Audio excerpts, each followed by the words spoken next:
नमस्कार, आप देखें एनबी न्यूज और मैं हूं आपके साथ प्रियव्रत दीक्षित। स्वागत है आपका उत्तराखंड के इस खास बुलेटिन। तो एक बड़ी खबर के साथ फिलहाल बुलेटिन का आगाज कर लेते हैं। प्रदेश के मुखिया पुष्कर सिंह धामी भीमताल विधानसभा के खन्यासू में पहुंचे हैं, जहां उन्होंने 367 लाख की 6 योजनाओं का लोकार्पण और लाखों की 17 योजनाओं का शिलान्यास किया है। साथ ही सीएम धामी ने खनस्याऊ सब स्वास्थ्य केंद्र के काम के लिए धनराशि उपलब्ध कराने की घोषणा भी की है। जनसभा के दौरान सीएम धामी ने कहा कि हमारे लिए विकास को अंतिम छोर के व्यक्ति तक पहुंचाना राजनीति नहीं चुनौती है। उन्होंने कहा कि पीएम मोदी ने भी कहा है कि तीसरा दशक उत्तराखंड का दशक होगा और राज्य जब अपने स्थापना दिवस की सिल्वर जुबली मना रहा होगा तब राज्य सभी क्षेत्रों में देश का उत्कृष्ट और आदर्श राज्य होगा। से कहना चाहती हूँ कि आप सभी अपने गंतव्य स्थान पर आपकी बसें आई हैं, गाड़ियां आई हैं, सभी लोग अपने गाड़ियों में बसों में बैठकर अच्छी तरह अपने घर को जाएं। और माताएं बहनें हैं, जब तक एक भी माता बहन यहाँ रहती है सारे वॉलंटियर यहाँ पर काम करें और वॉलंटियर उनको घर पहुँचाने का काम करें। सब की समस्या बहुत बड़ी समस्या थी, बहुत सारे लोगों को मालिकाना हक नहीं मिल पा रहा था, उन सभी को हमने फैसला किया। तो वहीं देहरादून में सीएम पुष्कर सिंह धामी ने राष्ट्रीय रैंकिंग टेबल टेनिस प्रतियोगिता का उद्घाटन किया है और इस दौरान मुख्यमंत्री भी टेबल टेनिस खेलते नजर आए। यह प्रतियोगिता 1 सप्ताह तक चलेगी और इस दौरान सीएम ने कहा कि अगर खेलों का जीवन का हिस्सा बनाया जाए तो युवा नए देश में आगे बढ़ेंगे।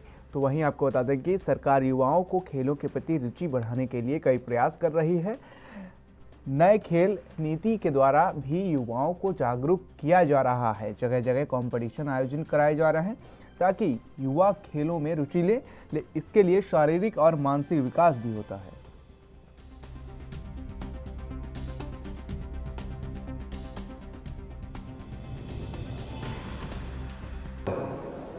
और पूरे देश भर से आए हुए हमारे सभी प्रतिभागीगण, मैं देवभूमि उत्तराखंड आने पर 1,25,00,000 उत्तराखंड भाई बहनों की तरफ से, अपनी तरफ से आप सबका मैं स्वागत भी करता हूँ, अभिनंदन करता हूँ कि आप देवभूमि में पधारे हैं।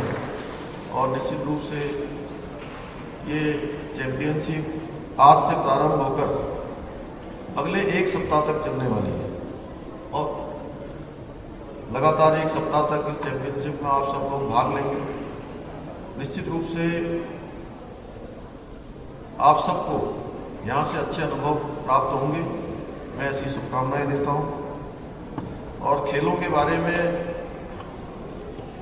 जितना कहा जाए उतना कम है, क्योंकि खेलों के बिना हमारा जीवन शून्य है। शिक्षा के माध्यम से हम टीम भावना नहीं सीख सकते। अगर कुछ संभव है सीखना तो खेल ही एक ऐसा विषय है जिससे हम आपस में रहना, आपस में खेलना, आपस में मिलना और अपने आप में अपनी सामान्य दिनचर्या में इसको लाना। खेलों से जहां सद्भावना व आपसी एकता बढ़ती है, खिलाड़ियों में सिर्फ खेल की भावना होती है, वे जाति धर्म सीमा के बंधन से आजाद होते हैं। हमारे खिलाड़ी भाई या बहनें जो खेलने के लिए जाते हैं तो उस समय में उनको बहुत सारी जरूरतें होती हैं। खेलने जाने के लिए किराया चाहिए होता है, खाने के लिए पौष्टिक आहार चाहिए होता है, साथ में रहने के लिए चाहिए होता है। उस समय में वो व्यवस्था संभव नहीं होती है और बहुत मुश्किलों का उनको सामना करना पड़ता है। लेकिन जब वो पदक जीत जाते हैं, कोई पुरस्कार मिल जाता है, तो उनके लिए लाइन लग जाती है, लंबी लंबी लाइन लगती है, बड़े बड़े पुरस्कार मिलते हैं। लेकिन उससे पहले उनकी गुमनामी को कोई देखता नहीं है। अब हमारी सरकार ने नई खेल नीति में ऐसी व्यवस्था की है कि कोई भी योग्यता जिसके अंदर है, क्षमता है, प्रतिभावान है, जो आगे बढ़ने का हुनर है, तो उसके हुनर को कोई रोक नहीं सकता, उसकी क्षमता को कोई तोड़ नहीं सकता है, उसकी प्रतिभा को कोई रोक नहीं सकता है। और नई खेल नीति में ऐसे सभी खिलाड़ियों को मौका दिया, हर प्रकार से हमने उसमें व्यवस्था करी है और हमने नई खेल नीति को अभी लागू किया है। नई खेल नीति में खिलाड़ियों के उन्नयन, खेल प्रतिभाओं को तलाशने, निखारने, खेलों के प्रति रुचि बढ़ाने, खिलाड़ियों के नियोजन, सामान्य आहार के साथ साथ एक्स्ट्रा न्यूट्रिशन, फूड डाइट की व्यवस्था, उनके रोजगार के अवसर तथा संबंधित जितनी भी सुविधाएं हैं हमने उसका प्रावधान किया है। मैं वीर चंद्र सिंह गढ़वाली जी की पुण्यतिथि के अवसर पर एक घोषणा की थी, क्योंकि हमारे बहुत सारे खिलाड़ी भाई हैं, बहुत सारे सेना में, अर्धसैनिक बलों में जो भर्ती होना चाहते हैं, जाना चाहते हैं, शारीरिक क्षेत्र में अपना अभ्यास करना चाहते हैं, शारीरिक क्षमताओं का विकास करना चाहते हैं, उनके लिए हम हर ग्राम सभा में एक ओपन जिम खोलेंगे ऐसी घोषणा की थी। और एक केवल घोषणा नहीं, इसके साथ साथ वित्तीय प्रबंधन करते हुए इसका शासनादेश भी कर दिया है, जो जल्दी ही हमारे व्यवहारिक रूप में लोगों के सामने आएगा। हमने ओलंपिक में शानदार प्रदर्शन करने वाली वंदना कटारिया को बेटी बचाओ बेटी पढ़ाओ अभियान का ब्रांड एम्बेसडर बनाकर महिला सशक्तिकरण को भी बढ़ावा दिया है। साथ ही क्योंकि और बच्चे भी उससे प्रेरणा लें, उसके लिए हमने स्टेडियम का नाम भी उनके नाम से करने की हमारी सरकार ने फैसला किया है। हमारी सरकार द्वारा युवा कल्याण एवं प्रांतीय विकास दल के युवक मंगल दल और महिला मंगल दलों को स्वावलंबन हेतु 6 माह के लिए 20,000 समूहों को आर्थिक सहायता भी प्रदान। तो वहीं उत्तराखंड के सीएम पुष्कर सिंह धामी की कल कैबिनेट की बैठक हुई, जिसमें महत्वपूर्ण निर्णय लिए गए हैं। साथ ही आपको बता दें कि कुल मिलाकर 28 बिंदुओं पर कैबिनेट की बैठक में चर्चा हुई और इससे साथ ही आपको बता दें कि नजूल नीति 2018 के मामले में संशोधन के साथ कैबिनेट पर मोहर लग गई है और अब उत्तराखंड के सरकारी अस्पतालों में दवाइयां पूरी तरीके से मुफ्त मिलेंगी। इससे सरकार ने प्रदेशवासियों को तोहफा दिया है और पॉलिटेक्निक में पहले से हटाए गए संविदा कर्मचारी को दोबारा नौकरी मिलेगी। इस तरह से कैबिनेट की बैठक में कई और मुद्दों पर भी चर्चा की गई है।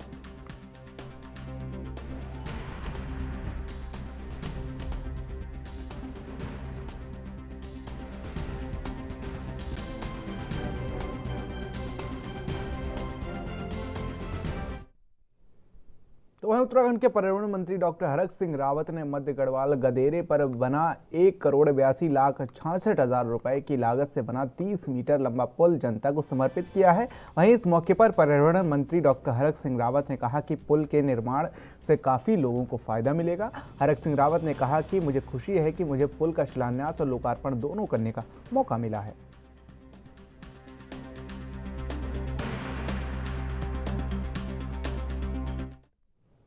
तो वहीं उत्तराखंड के मुख्यमंत्री पुष्कर सिंह धामी ने चमोली में हेमवंत कवि चंद्र कुंवर वर्तवाल कड़ी विलेज इंडस्ट्रियल एंड टूरिज्म शरदोत्सव का शुभारंभ किया है। इस मौके पर सीएम ने कहा कि इस मेले का उद्देश्य हमारी संस्कृति और इसके विस्तार में जुटी व्यक्तियों को प्रोत्साहन देना है। इस मेले के माध्यम से हम खादी ग्राम उद्योग और इसके द्वारा बनाए जाने वाले वस्तुओं का प्रचार प्रसार करने का सफल प्रयास कर रहे हैं।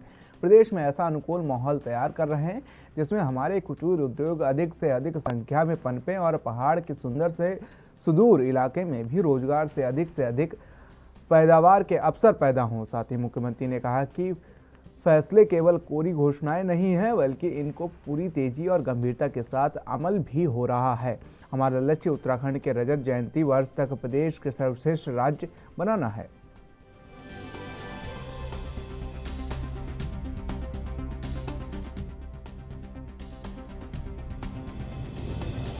के चमोली से है, जहां पर आपको बता दें कि मुख्यमंत्री पुष्कर सिंह धामी पहुंचे थे और उन्होंने चमोली में हिमवंत कवि चंद्र कुंवर वर्तवाल कड़ी विलेज इंडस्ट्रियल एंड टूरिज्म शरदोत्सव का शुभारंभ किया है और इस मौके पर मुख्यमंत्री पुष्कर सिंह धामी ने कहा कि इस मेले का उद्देश्य हमारी संस्कृति और इसके विस्तार में जुटे व्यक्तियों को प्रोत्साहन देना है और इस मेले के माध्यम से हम खादी ग्राम उद्योग और इसके द्वारा बनाई जाने वाली वस्तुओं का प्रचार प्रसार करने का सफल प्रयास कर रहे हैं। संस्कृति थे, वैसे ही उनके नाम से शुरू किए गए इस मेले का उद्देश्य भी हमारी संस्कृति और इसके विस्तार में जो भी लोग लगे हुए हैं उन सभी का प्रोत्साहन देना भी है। इस मेले के माध्यम से हम खादी ग्राम उद्योग और इसके द्वारा बनाए जाने वाली वस्तुओं प्रचार प्रसार करने का सफल प्रयास कर रहे हैं। साथ ही खादी के उत्पादों व अन्य ग्रामोद्योग में काम करने वाले, उसमें अभिरुचि रखने वाले व्यक्तियों के प्रशिक्षण पर बल देना भी हमारे लक्ष्य में शामिल है। हम प्रदेश में एक ऐसा अनुकूल माहौल तैयार कर रहे हैं जिससे कि हमारे कुटीर उद्योग अधिक से अधिक संख्या में पनपे और पहाड़ के सुदूर से सुदूर क्षेत्रों में रोजगार के अधिक अवसर पैदा हों। कल की कैबिनेट में, कल जो हमने मंत्रिमंडल की बैठक करी थी, उसमें बहुत सारे मानकों में, चूंकि पहाड़ में उद्योग लगाने पर कुछ मानक ज्यादा बड़े थे, उनकी लंबाई चौड़ाई का भी लंबे मानक थे, उनमें हमने शिथिलीकरण प्रदान किया है कि जो हमारे उद्योग धंधे हैं वो केवल मैदानी क्षेत्रों में न लगे, बल्कि हमारे उद्योग, हमारे धंधे, हमारे यहाँ के कुटीर उद्योग हमारे पहाड़ों में भी लगे और उनका भी संवर्धन हो, उनको भी काम करने का अवसर मिले। और जब उद्योग धंधे यहाँ लगेंगे तो आप निश्चित मानिए कि अगर उद्योग धंधे कहीं भी लगते हैं तो रोजगार के अवसर बढ़ते हैं। और हमारा उद्देश्य है कि हम रोजगार के अवसर ज्यादा से ज्यादा पैदा करें, क्योंकि मैं ऐसा मानता हूं, मैं हर बार ऐसा बोलता हूं कि जो सरकारी नौकरियां हैं, उन सरकारी नौकरियों में चूंकि वो हजारों की संख्या में है, लेकिन बेरोजगारों की संख्या वो लाखों में है। निश्चित रूप से देखिए, सरकार की भी अपनी सीमा है, सभी पद भर भी जाएंगे तो बहुत सारे लोगों को काम नहीं मिल पाएगा। इसलिए इस प्रकार से रोजगार के अवसर, इसी प्रकार से स्वरोजगार के अवसर कैसे पैदा हों, इसके लिए हमारी सरकार लगातार काम कर रही है। मैं माननीय प्रधानमंत्री जी का भी धन्यवाद करना चाहता हूं कि उनके प्रधानमंत्री बनने के बाद लगातार। तो खबर उत्तराखंड के कोटद्वार से है, जहां पर आपको बता दें कि कोटद्वार में श्रम विभाग ने बीओसी कार्ड धारकों को आर्थिक सहायता और श्रमिकों को कंबल वितरित किए हैं। और इस दौरान श्रम और संघ निर्माण कर्मकार बोर्ड के मंत्री हरक सिंह रावत भी मौजूद रहे। हरक सिंह रावत ने बताया कि श्रमिकों की बेटियों की शादी के लिए 106 आवेदनों में से 36,24,000 रुपए और प्रसूताओं के लिए 35 आवेदनों में 2,78,000, साथ ही हर मृतक के परिजनों को 60,000 रुपए की सहायता दी गई है।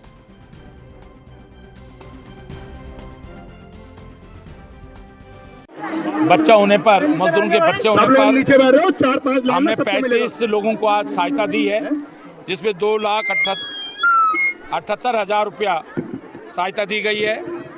विवाह के लिए 106 लोगों को हमने सहायता दी है, जिसमें लगभग 40 लाख रुपया आर्थिक सहायता श्रमिकों की पुत्रियों की शादी के ले दिया गया है।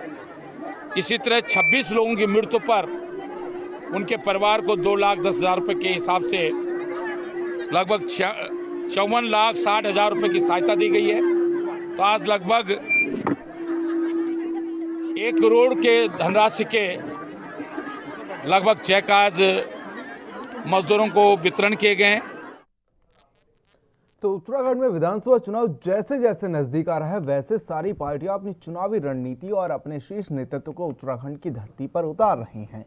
कुछ दिनों पहले प्रधानमंत्री नरेंद्र मोदी का उत्तराखंड दौरा हुआ और उससे पहले अमित शाह और दिल्ली के सीएम अरविंद केजरीवाल भी उत्तराखंड का दौरा कर चुके हैं।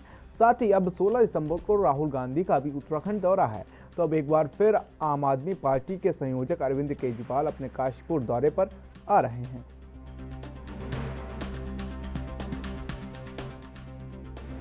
माननीय मुख्यमंत्री अरविंद केजरीवाल जी एक बार फिर से जनता के मुद्दों में और मुद्दे समाहित करने के लिए 11 तारीख को काशीपुर पहुंच रहे हैं, जहां पर वो एक बड़ी घोषणा करेंगे और ये उनका उत्तराखंड का 5वां आधिकारिक दौरा है, जिसमें वो एक बड़ी जनसभा को संबोधित करेंगे।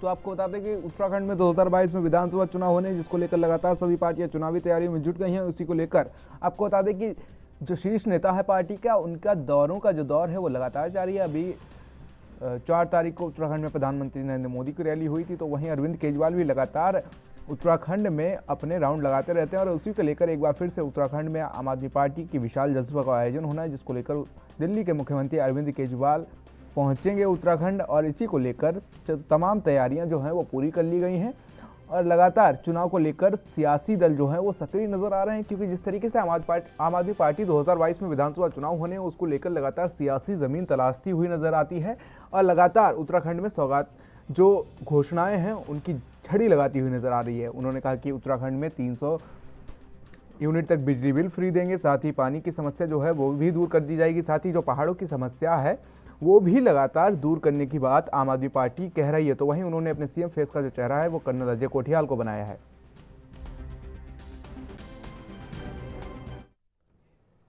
तो अपने उत्तराखंड में रुकेंगे छोटे से ब्रेक के लिए। ब्रेक के बाद भी खबरों का सिलसिला लगातार जारी है।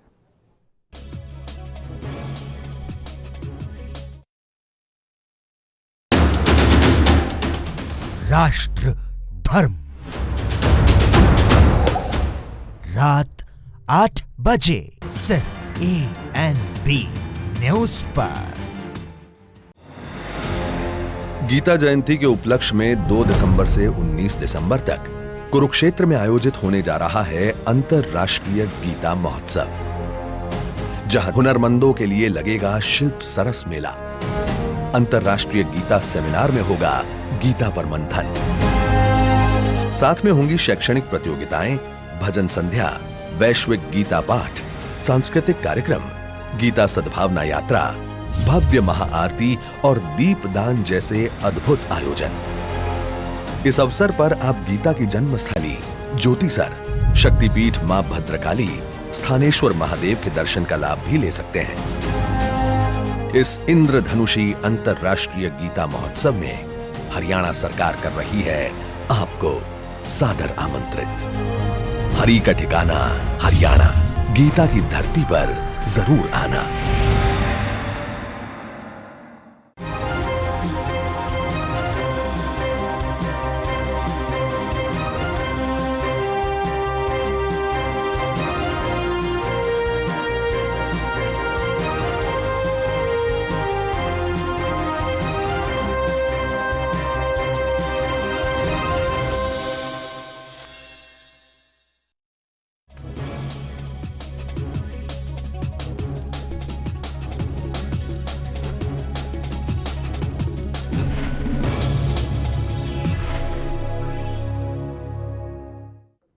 तो ब्रेक के बाद आप उत्तराखंड में आप सभी का स्वागत है। रुक कर लेते खबरों की ओर, जहां पर देहरादून से खबर सामने आ रही, जहां पर योग प्रशिक्षित बेरोजगार महासंघ ने सीएम पुष्कर सिंह धामी का घेराव किया है। और साथ ही आपको बता दें कि परेड ग्राउंड में खेल सभागार में आयोजित कार्यक्रम में सीएम पुष्कर सिंह धामी ने शिरकत की थी और उसके बाद वहीं योग शिक्षकों ने सीएम का घेराव किया है। इस दौरान योग शिक्षकों ने सीएम से जल्द भर्ती शुरू करने की मांग की है और योग प्रशिक्षित बेरोजगार महासंघ ने सीएम धामी को इस संबंध में ज्ञापन भी सौंपा है। अखिल भारतीय योग संगठन के प्रदेश अध्यक्ष डॉक्टर मनोज रावत ने कहा कि सीएम पुष्कर सिंह धामी ने 1 महीने पहले योग शिक्षिकाओं की भर्ती की घोषणा की थी, तो वहीं इसके लिए शिक्षा विभाग को प्रस्ताव बनाने को भी कहा था, लेकिन अभी तक योग शिक्षकों की भर्ती शुरू नहीं हो पाई है, जिस कारण योग प्रशिक्षितों में रोष व्यक्त है। ये अपना राजकीय शिक्षक संघ का अधिवेशन हुआ था। उस अधिवेशन में उन्होंने घोषणा करी थी कि योग शिक्षकों की नियुक्ति हो और सूचना विभाग ने अपने पेज से और स्वयं मुख्यमंत्री जी ने अपने पेज से इसकी होर्डिंग पूरे शहर में लग रही है, पूरे प्रदेश में लग रही है कि मुख्यमंत्री की योग शिक्षकों को नियुक्ति दी जाए। लेकिन इस बात का बहुत बड़ा हमको एक एहसास हो रहा है, बहुत बड़ी हम लोग दुख जाहिर कर रहे हैं कि जिस बात की 3 महीने से प्रचार प्रसार किया जा रहा है और मुख्यमंत्री जी के फेसबुक पेज से कि निर्देश दिए गए हैं, उनके सरकारी विभाग के सूचना पेज से जो है प्रचार प्रसार आ रहा है, लेकिन योग शिक्षकों उन्होंने स्वयं कहा है ये बात कि उत्तराखंड में योग शिक्षकों की हम लोग नियुक्ति करेंगे। ये उत्तराखंड देव भूमि है, योग भूमि है, ऋषि मुनियों की भूमि है। यहाँ पर स्वयं प्रधानमंत्री जी ने इतना सारा यहाँ पर योग दिवस में आकर के योग का एक वातावरण बनाया, लेकिन फिर भी जिन्होंने योग का प्रशिक्षण लिया है। तो वहीं सितारगंज की चीनी मिल 4 वर्षों बाद शुरू हुई, लेकिन पेराई सत्र के उद्घाटन के 8 दिन बाद भी उत्पादन शून्य चल रहा है। गन्ना किसानों का गन्ना खराब होने की वजह से किसानों में मिल प्रबंधन के खिलाफ जबरदस्त आक्रोश है। लंबे समय से मिल बंद होने की वजह से मशीनों में तकनीकी खामियां आ गई हैं, जिससे लगातार दिक्कतें सामने आ रही हैं। साथ ही आपको बता दें कि 29 नवंबर को सीएम पुष्कर सिंह धामी और गन्ना उद्योग मंत्री स्वामी यतीश्वरानंद ने संयुक्त रूप से मिल के पेराई सत्र का उद्घाटन किया था, जिसके बाद से आज भी अधिकारी मिल की मरम्मत में जुटे हैं, लेकिन अभी तक मशीनें ठीक नहीं हो पाई हैं। कि आपको भी इस बात की जानकारी है कि ये 4 वर्ष से बंद थी और पूजन के बाद पेराई का कार्य शुरू किया गया था। गन्ना इकट्ठा होने के बाद मिल का पेराई कार्य शुरू करने के बाद जो भी रोड पे दिक्कतें आई उनको दूर करते जा रहे हैं। 3 नंबर बॉयलर की एक ट्यूब लीक कर गई थी, उसका कार्य पूरा करने के बाद फिर से ये पेराई कार्य शुरू किया जा रहा है। बगास की कमी हो गई थी, जो ईंधन प्रयोग होता है बॉयलर में, तो बंदियों के कारण वो ख़त्म हो गया था। और ईंधन की भी व्यवस्था हो रही है और दिनों से बगास यहाँ आ रही है। और हम लोगों ने अपनी उसको देखते हुए पुनः संचालन शुरू करने जो गन्ने का सेंटर में पर्ची रखते थे, तो आज जाके पता चला कि कल से मेरी पर्ची आई।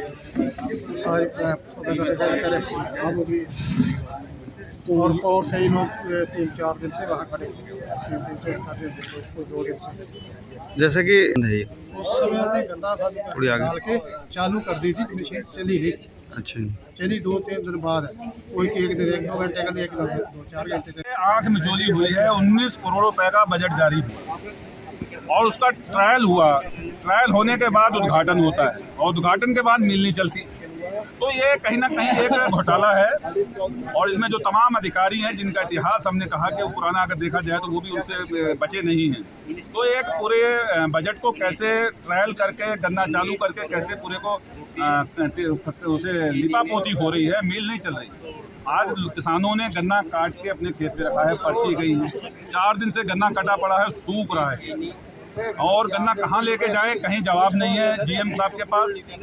और कह रहे हैं कि कोशिश कर रहा हूँ, कोशिश में आज जो है 12 दिन हो गए। तो अब सवाल ये है कि किसान गन्ना लेके कहाँ जाए। उद्घाटन तो हो गया, फीता कट गया, लेकिन गन्ना काट के हम कहाँ ले जाएं? फीता कटने से गन्ना कटा हुआ नहीं तुलेगा। तो धामी जी इस बात का जवाब दें कि खाली चुनावी वर्ष के अंदर किसानों को एक जो है सब्ज बाग दिखा दिया, इससे काम नहीं चलेगा। किसानों की चेतावनी है कि अगर परसों 9 बजे तक 9 तारीख को 9 बजे तक का समय दिया है, नहीं होगा तो 9 बजे पूरे क्षेत्र के किसान संयुक्त मोर्चे के साथी इसी मिल के अंदर बैठेंगे और फिर आर पार की लड़ाई होगी। या तो मिल चलेगी या मिल पूरी तरह से बंद। तो खबर उत्तराखंड के बाजपुर से, जहां पर आपको बता दें यशपाल आर्य और उनके बेटे पर हुए हमले के बाद गुस्साए कांग्रेसियों ने देहरादून में सरकार के खिलाफ जमकर प्रदर्शन किया है। और इस दौरान कांग्रेस के पूर्व विधायक राजकुमार ने कहा कि दोषियों के खिलाफ अभी तक कोई कार्रवाई नहीं की गई, जिसको लेकर कांग्रेस में लगातार आक्रोश है। उन्होंने कहा कि बीजेपी नेताओं ने कांग्रेस के लोगों को प्रताड़ित किया है। साथ ही सरकार पर आरोप लगाते हुए कहा कि सरकार को खनन माफियाओं और शराब माफिया चला रहे हैं। पूर्व विधायक ने सरकार से मांग करते हुए कहा कि अगर दोषियों पर कार्रवाई नहीं हुई तो कांग्रेस सड़कों पर उतरकर आंदोलन करेगी। देखिए, कोई भ्रम नहीं फैलाया जा रहा है। सरकार जिसकी होती है, कानून व्यवस्था उसी के हाथ में होती है। इसी को लेकर हम कल डीजीपी भी मिले थे और हमने उनको सारी बातों से अवगत कराया कि लगातार काफिले पे हमला करने के बाद भी धमकी दी जा रही है और वहाँ पर जो भी मीटिंग या कई हमारे कार्यकर्ता कांग्रेस जन वहाँ पर कोई मीटिंग करना चाह रहे हैं तो उनको भी धमकाया जा रहा है। तो सरकार जिसकी होती है उसी पे कानून व्यवस्था होती है, तो सरकार ही करवा रही है। तो खबर उत्तराखंड के बागेश्वर से है, जहां पर आपको बता दें कि बागेश्वर में सीएमओ कार्यालय में राष्ट्रीय स्वास्थ्य मिशन कर्मियों ने बैठक का आयोजन किया, जिसमें कर्मियों ने मांगे पूरी नहीं होने को लेकर कार्य बहिष्कार किया। साथ ही एनआरएचएम कर्मियों ने चेतावनी देते हुए कहा कि अगर मांगों को जल्द नहीं माना जाता तो आंदोलन तेज किया जाएगा।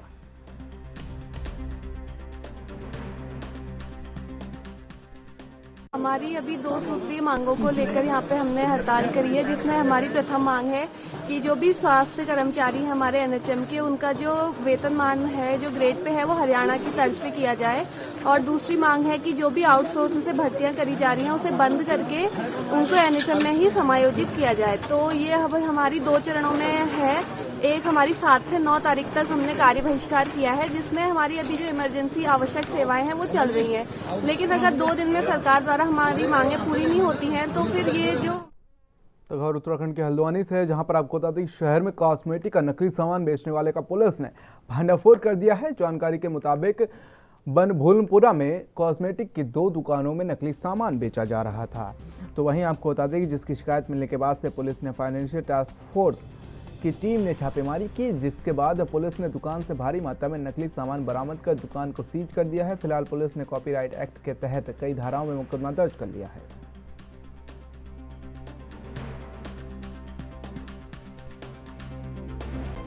ये हमारी फाइनेंशियल टास्क फोर्स को एक सूचना प्राप्त हुई थी कि यहाँ फर्जी माल बेचा जा रहा है जो कॉस्मेटिक से रिलेटेड है। यहाँ होलसेलर की जो दुकानें थी उसमें फर्जी माल की बिक्री का 2 दुकानें आइडेंटिफाई की गई। इन पे छापे मारे गए तो इसमें हिंदुस्तान यूनिलीवर के जो प्रोडक्ट्स थे कॉस्मेटिक वाले, लैक्मे के जो ब्रांड से बिकते हैं, ये फर्जी पाए गए।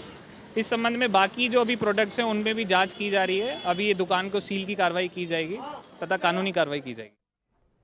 तो खबर उत्तराखंड के ऋषिकेश से है, जहां पर आपको बता दें कृष्ण नागर कॉलोनी में खांड गांव के साथ जब IDPL की आवासीय कॉलोनी को भी नगर निगम में शामिल करने की मांग ने जोर पकड़ लिया है। तो वहीं आपको बता दें कि जिसको लेकर IDPL के पूर्व कर्मचारियों और आश्रितों ने तहसील का घेराव कर नारेबाजी करते हुए प्रदर्शन किया और इस दौरान आश्रितों ने मुख्यमंत्री के नाम संबोधित ज्ञापन भी SDM को सौंपा है। ज्ञापन में जल्द से जल्द मांगे पूरी नहीं होने पर उग्र आंदोलन की चेतावनी सरकार को दी गई है। IDPL से आज काफ़ी साइजेबल नंबर में लोग यहाँ पे तहसील में आए अपनी मांगे लेकर। उनके द्वारा ज्ञापन माननीय मुख्यमंत्री जी को संबोधित किया गया है, जो हमारे माध्यम से हम शासन तक प्रेषित करेंगे। उनकी मुख्य मांग है IDPL को नगर निगम घोषित कर देने की, जिससे कि कई सारी जो उनकी छोटी मोटी समस्या का समाधान हो सके। ज्ञापन समय से माननीय मुख्यमंत्री जी के कार्यालय में प्रेषित कर दिया जाएगा।